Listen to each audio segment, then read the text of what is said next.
नमस्कार, राधे। मैं अंशुल त्रिपाठी, आपका ज्योतिषविद एवं वास्तुशास्त्री। मित्रों, आज के टाइम पे डिप्रेशन जैसी बीमारी सामान्य हो गई है। जीवन में कभी न कभी सबको कुछ न कुछ डिप्रेशन का सामना करना पड़ता है। कम उम्र में परीक्षा, दोस्ती, खेल में हारना, जवानी में प्रेम संबंध छूटना, बिजनेस में घाटा खाना, परिवार के साथ अच्छा रिलेशनशिप न होना, वृद्धावस्था में बच्चों से उपेक्षित होना, कुछ न कर पाने की कुढ़न रह जाती है। ये सभी स्थितियां कहीं न कहीं से डिप्रेशन का कारण बनती है। अगर हम ज्योतिष के लहजे में जाएं तो डिप्रेशन कहीं न कहीं मन का रोग है। मन का कारकत्व तो चंद्रमा के पास है। चंद्रमा को चंचल माना गया है। चंद्रमा को जल और दूध माना गया है। आपने देखा होगा, अगर जल को या दूध को हम संभालते नहीं हैं तो वो जल्दी खराब हो जाता है। संभालने के लिए क्या करना पड़ता है? हम जल को बंद रखते हैं, सुरक्षित रखते हैं, उसको बराबर छान कर यूज करते हैं, जिसको हम आज के टाइम में फिल्टर कहते हैं। दूध को भी हम छान कर, उबाल कर यूज करते हैं। अगर ये दो विधाएं हम अपने मन के साथ यूज करें, कैसे? हम किसी भी बात को ज्यादा बढ़ने न दें, मन में उसको दबा के रखें, संभाल के रखें, ढक के रखें। अगर हम अपने विचारों को खूब पका के समाज के सामने ले आए, अनुभव के साथ उसको रखें, तो हमारे मन का भी डिप्रेशन कम होगा। ये ज्योतिष की भाषा को अगर हम और पक्का करें कि चंद्रमा को और मजबूत कैसे किया जा सकता है। चंद्रमा को मन का कारक और मां का भी कारक कहा जाता है। हमें अपनी मां के साथ समय बिताना चाहिए, मां के सेवा में रखना चाहिए, मां को सफेद चीजें खिलानी चाहिए, जैसे दूध की बनी हुई या चांदी की चीजें गिफ्ट करनी चाहिए।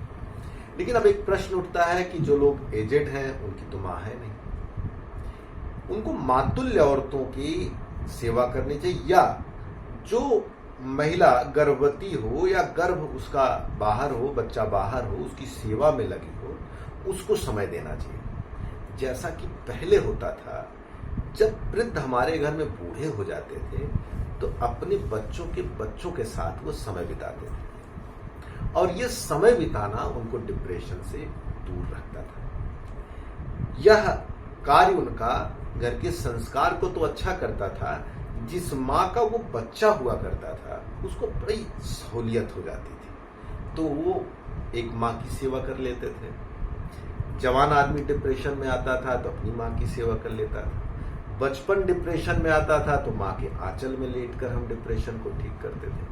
यही बात ज्योतिष कहता है कि चंद्रमा की सेवा करिए, चंद्रमा का सहयोग के साथ रहिए, आपका शुभ होगा। अब आते हैं हम दूसरे विषय पर कि चंद्रमा किन किन ग्रहों से खराब होता है। राहु से। राहु क्या है?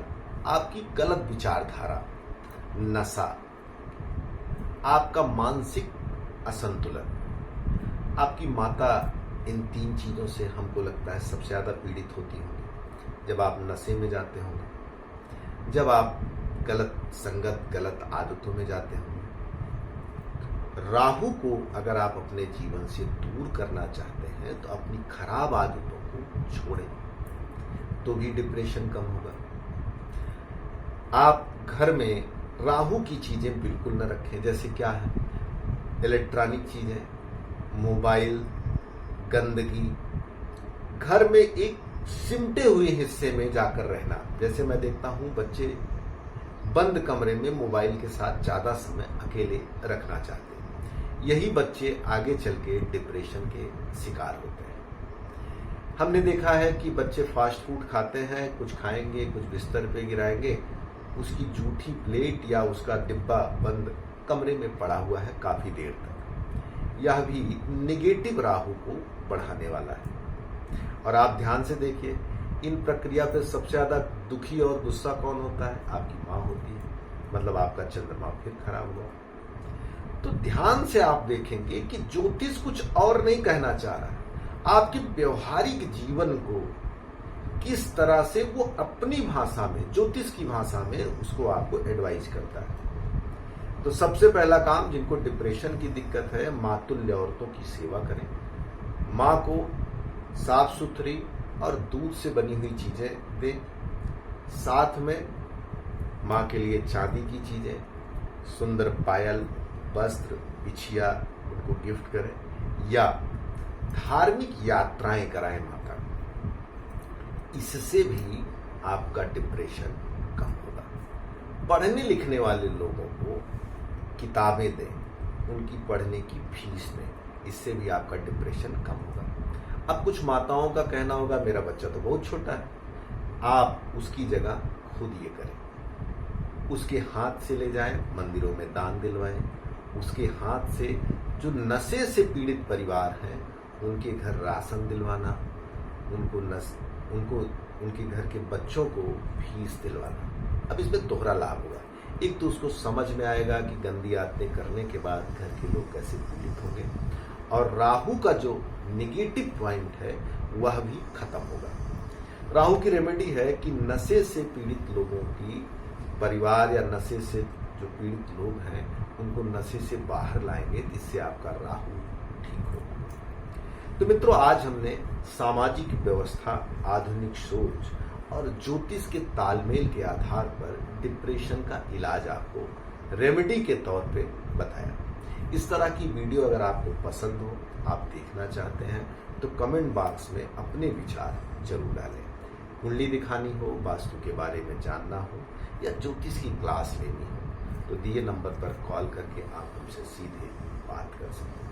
नमस्कार, राधे। उम्मीद करती हूँ आपको वीडियो पसंद आया होगा, तो इसे लाइक करना ना भूलें।